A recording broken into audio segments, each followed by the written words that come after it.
Warahmatullahi wabarakatuh. Pada perkuliahan desain dan analisis algoritma kali ini, kita akan membahas tentang metode desain algoritma.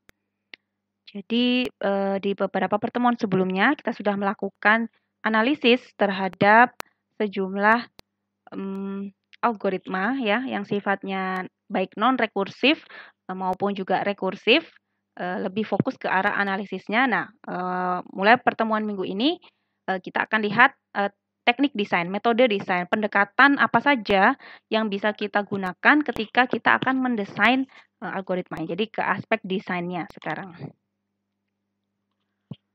Baik, metode pertama yang akan kita lihat adalah metode brute force. Jadi kalau diartikan secara letterluck begitu, brute force diartikan sebagai membabi buta ya.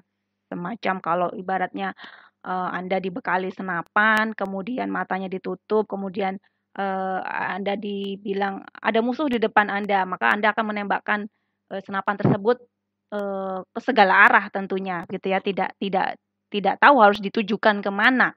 Karena ya Anda tidak bisa melihat, maka seluruh area yang ada di hadapan Anda itu Anda tembaki, itu disebut membabi buta. Sama konsep itu yang dipakai di dalam desain algoritma di sini.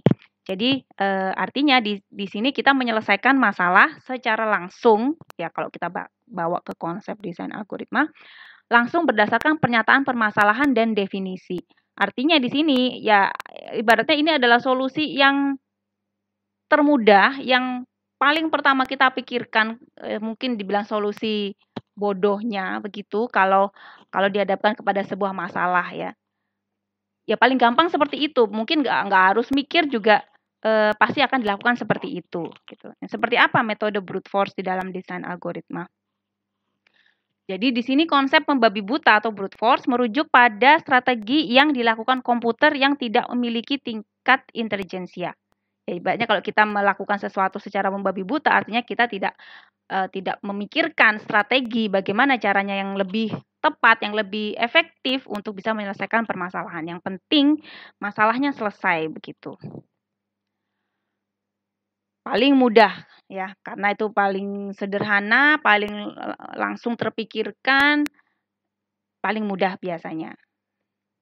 Biasanya juga start semua permasalahan itu berangkat dari solusi brute force-nya. Namun setelah itu kita akan melakukan refinery atau perbaikan gitu ya. Oh ini bisa lebih diefisienkan dengan cara seperti ini. Yaitu di tahap berikutnya. Tetapi solusi awal biasanya paling mudah terpikir ya brute force.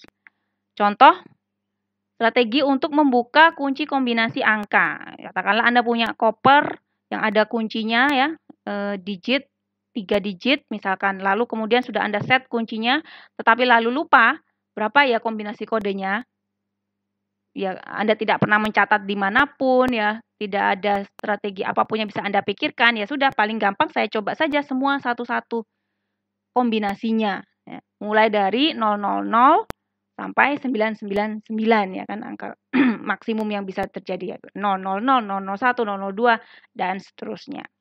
Lama? Ya pastinya ya, kalau kita lakukan, secara manual. Tetapi kalau misalkan itu dibawa ke komputer, nah sekarang kita tahu kelebihannya komputer itu kan bekerja lebih cepat, jauh lebih cepat daripada otak manusia, kecepatan prosesnya. Sehingga hal-hal yang mungkin secara kalau diselesaikan oleh tenaga manusia itu butuh waktu lama, dikerjakan oleh komputer akan menjadi jauh lebih cepat walaupun tidak cerdas, gitu ya. Tetapi karena cepatnya itu kita langsung berpikir, oh komputer ini merupakan solusi yang lebih baik daripada manusia. Ya walaupun nggak mikir, tetapi karena dia mikirnya sederhana tapi cepat, ya menjadi alternatif yang lebih baik daripada itu harus dikerjakan oleh manusia, gitu ya.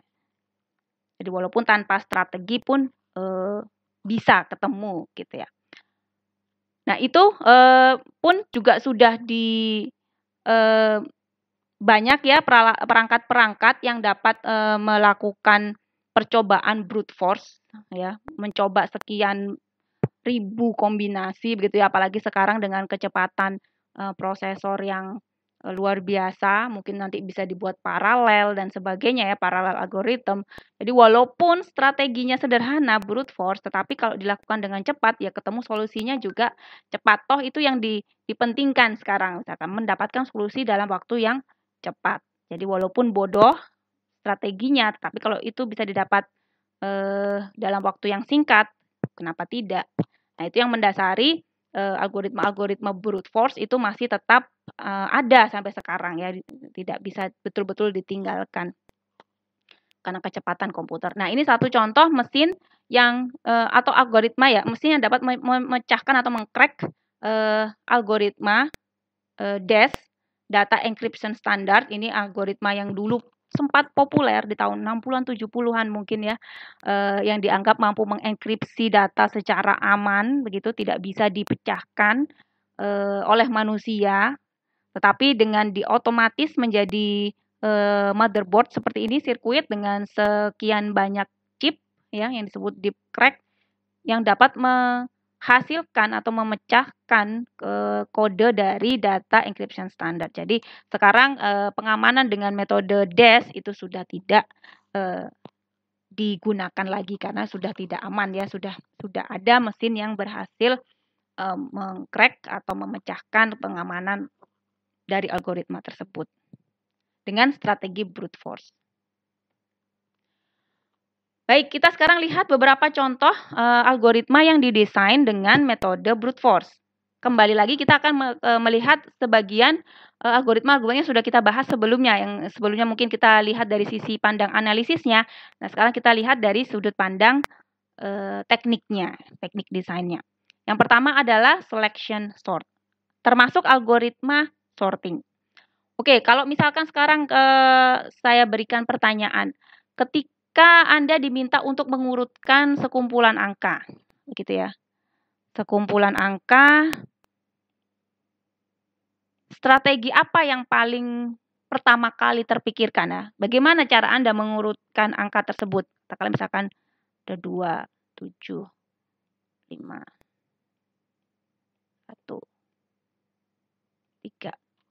Bagaimana cara Anda strateginya mengurutkan ini? Pendekatan yang dilakukan oleh selection sort ini adalah cukup sederhana sebetulnya. Ya, dari angka-angka tersebut, kalau saya diminta mengurutkan, maka saya akan cari yang paling kecil dari keseluruhan tersebut. Begitu ketemu yang paling kecil itu saya letakkan di depan.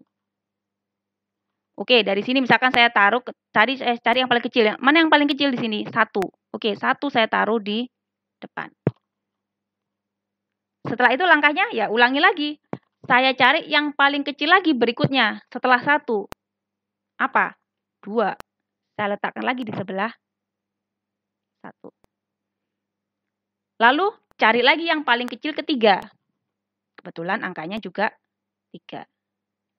Cari lagi yang paling kecil keempat. Dapat angka. Cari lagi, dapat 7. Selesai. Ketika saya sudah selesai menuliskan angka-angka yang paling kecil, ternyata list yang saya dapat adalah urutan angka-angka tersebut secara menaik. Sudah otomatis terurut. Nah, ini adalah pendekatan yang dilakukan oleh selection sort ya. Pasti ketemu, pasti gampang, pasti mudah memikirkannya gitu ya. Cari aja, kalau disuruh ngurutkan ya cari aja yang paling kecil lalu taruh di depan. Cari lagi yang paling kecil berikutnya, taruh lagi di situ, jajarkan. Nanti pasti kan terurut terakhirnya. Nah, cara kerja itu yang diadopsi oleh selection sort, di mana dia mencari elemen terkecil dari keseluruhan list, ditukarkan dengan elemen pertama, maka elemen terkecil akan berada di posisinya yang benar. Sudah pasti urut ya, memang betul posisinya akan ada di situ. Lagi ulangi prosedur yang sama, cari elemen berikutnya. Elemen terkecil kedua berikutnya tukarkan dengan elemen kedua. Dan seterusnya. Setelah kita melakukan n-1 looping, maka list akan menjadi terurut. Algoritmanya sederhana ini, menerima input berupa array yang tadi belum terurut, maka outputnya menjadi array A aksen yang sekarang sudah terurut secara ascending atau menaik. Langkahnya adalah kita start dari 0 sampai dengan n-2, jadi sampai 2 elemen terakhir pada array. Lalu kita cari yang min tadi, ya kan? Anggap elemen pertama itu adalah yang paling kecil, min. Kemudian dari situ kita loop lagi ke J. J sama dengan I plus 1 sampai dengan n-1. Jika A ke J lebih kecil daripada A pada posisi min, yakni A pada posisi ke I tadi, maka nilai minnya adalah digantikan dengan J, gitu ya. Lalu kita tukarkan posisi AI dengan A min tadi. Dan seterusnya, ini looping sampai dengan 2 elemen terakhir ya, untuk I, atau 1 elemen terakhir untuk J. Contohnya saya rasa sudah cukup jelas tadi penjelasan awalnya, ini juga plus disertakan contoh. Saya kira ini cukup jelas, nanti kalau tidak bisa di pause saja, dibaca secara saksama. Analisis algoritma selection sort, ini kemarin belum kita lakukan ya. Nah, kita lakukan di sini sekarang. Pertama sama, tentukan ukuran inputnya, yakni jumlah elemen pada array, selalu pada sorting ya, ukuran inputnya adalah n. Kemudian operasi dasarnya adalah pembandingan antara A pada posisi ke J dengan A pada posisi ke min. Lalu banyaknya operasi dasar hanya bergantung pada ukuran array. Artinya di sini tidak ada best case ataupun worst case ya, semua akan dianggap sama. Ya, mencari elemen terkecil kan akan perlu mencari sepanjang array, tidak peduli komposisi angkanya seperti apa ya, sama saja. Yang penting kita cari yang paling kecil. Dari situ maka didapat jumlah operasi dasarnya adalah Cn ini, hitung tadi untuk loop J-nya I plus 1 sampai n-1. Lalu untuk loop I-nya 0 sampai n-2. Untuk yang sigma pertama, ini menjadi, ini ya, batas atas dikurangi batas bawah ditambah 1, oke. Lalu setelah itu, substitusi ke I-nya, didapat nilai akhirnya untuk Cn adalah n kali n-1 per 2. Kesimpulannya adalah waktu running untuk selection sort adalah big theta n kuadrat untuk semua jenis input. Tetapi jumlah swapping atau jumlah penukarannya sebetulnya relatif lebih kecil ya, hanya big theta n. Jadi karena bukan swapping ini yang menjadi operasi dasar, tetapi adalah perbandingan. Jadi kalau dari sudut pandang perbandingan, ya tetap big theta n kuadrat. Tetapi untuk proses penukarannya sebetulnya ya tergantung dari nilai if-nya tadi ya. Kalau lebih kecil ya dia ditukar, kalau lebih besar dia ditukar, atau kalau lebih kecil dia ditukar, kalau tidak ya tetap. Nah, itu yang merupakan satu aspek kelebihan dari selection sort dibandingkan beberapa algoritma sorting yang lain ya, yang mungkin dipukul rata semua harus ditukar gitu. Jadi ada sedikit nilai lebihnya untuk selection sort ini. Baik, kita masuk ke algoritma kedua, bubble sort. Ini sudah kita bahas ya di pertemuan sebelumnya, analisisnya.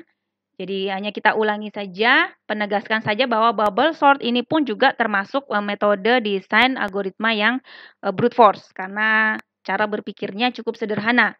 Ya, 2 elemen yang saling berdekatan dibandingkan, kalau lebih kecil ditukar, itu kan juga salah satu strategi sorting yang sederhana ya. Alternatif lain dari selection sort tapi masih tetap kategorinya sederhana. Jadi masih masuk ke brute force. Untuk jumlah eksekusi operasi dasarnya Cn ya, kita lihat dari jumlah loopnya di situ, loop J dan juga loop I. Worst dan best-nya sama ya, karena akan selalu ditukar 2 elemen yang berdekatan tadi. Termasuk kelas efisiensi big theta n kuadrat. Jumlah swapping tergantung dari kondisi input. Pada kasus worst case, jumlahnya sebanyak jumlah eksekusi operasi dasar, yaitu big theta n. Sedikit lebih jelek daripada selection ya. Kalau selection, jumlah swappingnya sama ya, karena tidak ada worst case maupun best case ya, hanya n saja. Algoritma ini termasuk brute force, tadi sudah dijelaskan, karena menggunakan cara berpikir yang sederhana. Ya, dua elemen yang berdekatan dibandingkan dan tukarkan kalau tidak memenuhi ketentuan. Contoh algoritma ketiga adalah sequential search.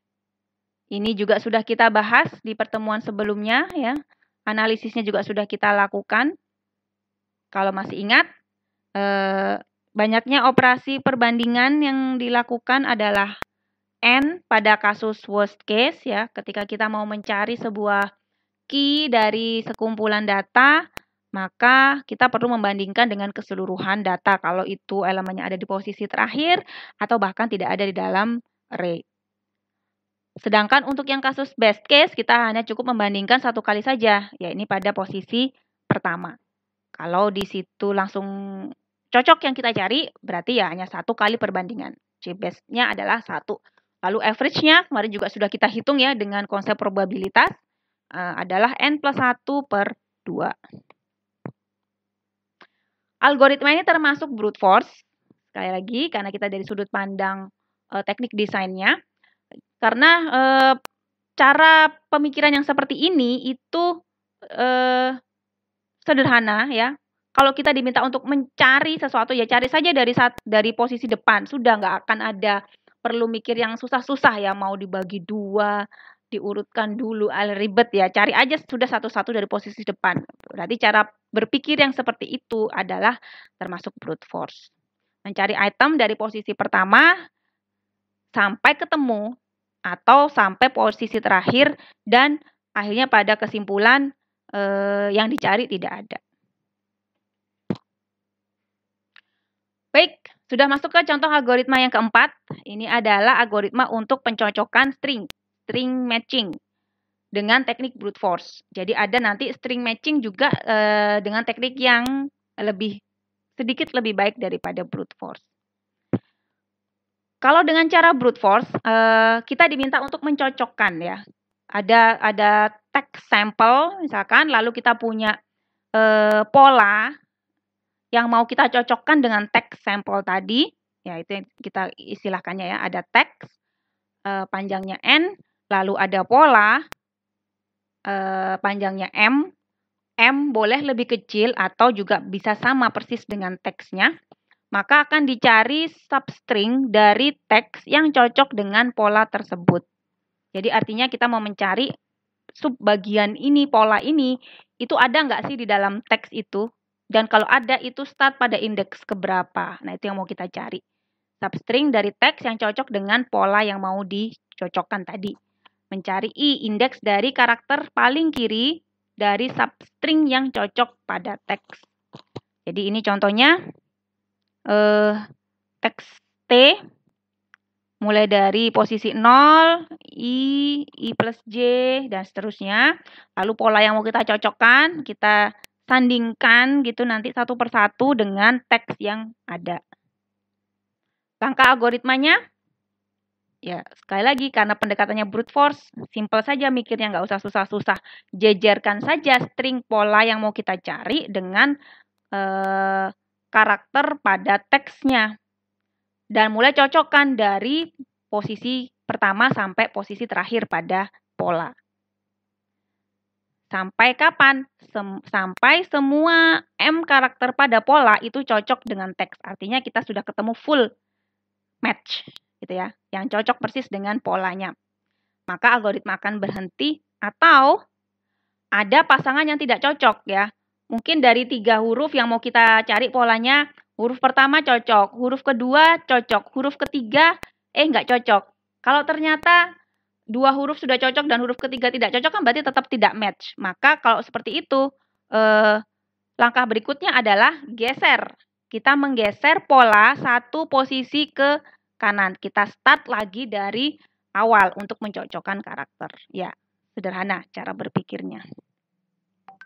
Contoh seperti ini, ada teks nobody underscore notice underscore him, atau ini bisa juga seperti spasi begitu.